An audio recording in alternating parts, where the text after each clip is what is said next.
It's day 3 since I found out about the breast cancer diagnosis, and it's October 2nd. And I feel fantastic. I feel like I'm in the best shape of most of my life. Being at 52, it's pretty decent, and yeah, I don't feel sick at all. My boob's kind of sore from the needle biopsy, but yeah, I don't feel sick. But I wonder if I've let this go on too long. I'm gonna go over 2 mistakes that I've made, and maybe it can help someone else to not make the same mistakes I did. So, my first mistake was not having a yearly mammogram. I started off at 40 because my mom had breast cancer. I started off at 40 every year, like clockwork, until insurance started denying for regular preventative care. My last mammogram was 22, November of 22. I remember because I was wearing a mask. So, yeah, they had denied me, and I fought it. It took, pretty much a few hours on the phone and just appeals, and they finally paid for it. They tried to deny the PAP labs and all that stuff. And then the next year, I was like, oh, forget it. And I just didn't. I told my husband, I said, we're healthy. Why are we paying all these super high premiums just to get denied and be faced with, we've met a deductible maybe once the whole time we've been married for 22 years. We're healthy. Why? Why does it have to cost so much? So we didn't carry insurance. We rolled the dice, and nothing bad happened. But I did not stay up to date on my mammograms like I knew I should have. I know. And it's no excuse. Money's not worth it. I hate the insurance companies, I hate the medical system, as you know, the whole healthcare system, big pharma, hospital conglomerates buying up all the imaging centers and doctors' offices, and not working with your insurance. And insurance, and taking, like AI and doing a 90% denial of course. It don't matter. You're just a number. You're just a money-making tool for them. So, anyway, off on my tangent.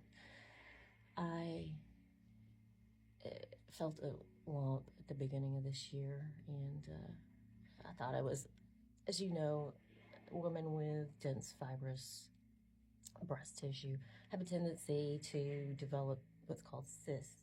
And it's like just a fluid filled. I'd had a needle biopsy before. It was nothing. They come and they go.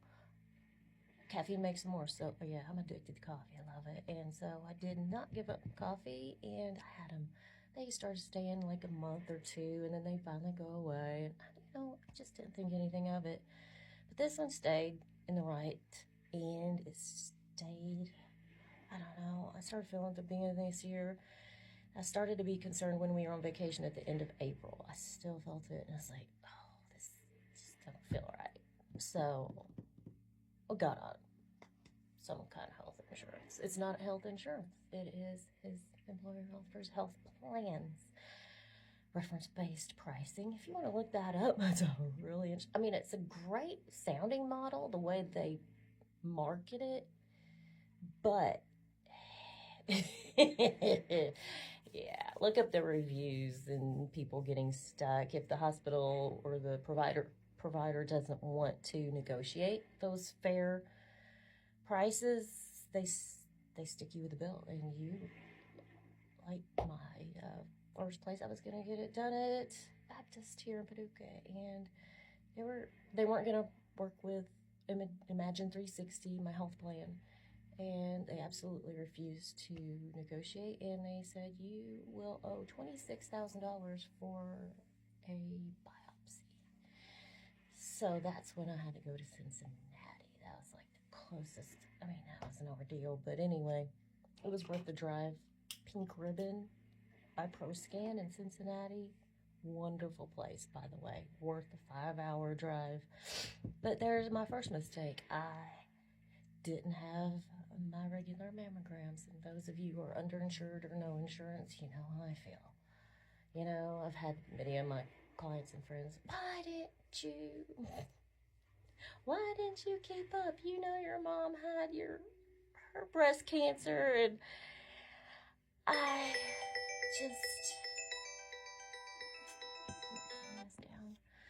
And I didn't, so there we are. And I felt good, but I wonder, did I let it go too long? I know it's in the lymph node, at least one. Okay, my second mistake. I'll try to make this a little quicker and try not to go off on tangents, but my addiction to sugar is, you may or may not know, a tumor, doesn't matter what kind it is, pretty much. Basically, these are the basics. I know just enough to be dangerous. It feeds on glucose. Okay, glucose, glutamine receptors must be blocked by another means, but you can definitely reduce your glucose intake. If you guys know me at all, you know I have a sweet tooth out of this world. Can't go a day. I could not. I've been sugar free. I've given up all pretty much all carbs. You know, you can't give them all up, but all refined sugars. I've given up all refined sugars. I find my savior in a little bit of something sweetened with monk fruit. But yeah, just I knew glucose. I knew that it fed tumors, and I other than that, I'm healthy. I eat healthy, but oh yeah, I would definitely be like, okay, I had this salad. I get a treat. Always, yes. Moderation is key. I don't think sugar every once in a while is bad, but I was consuming too much sugar, and I was drinking, you know, a beer or wine or two a night. That's probably too much. I've cut that out. Yeah, that was probably a good week on October 23rd or 4th. No, August. I'm sorry, August 23rd or 24th. I completely quit sugar, alcohol, and caffeine for yeah, the 3 weeks for the alcohol and caffeine. I've slowly introduced, you know, some really dry red wine. I really enjoy that, so I don't think it's gonna kill me. But yeah, watch your sugar intake, guys. It really does feed tumors. And women, keep up on your self exams. Be aware. Don't be in denial. Denial is it's such a powerful tool. Such a powerful defense tool. Denial is. Yeah, I was in denial for a while. So here we are, and I hope you learned a little thing or two. Thanks for hanging in with me, guys. Love you.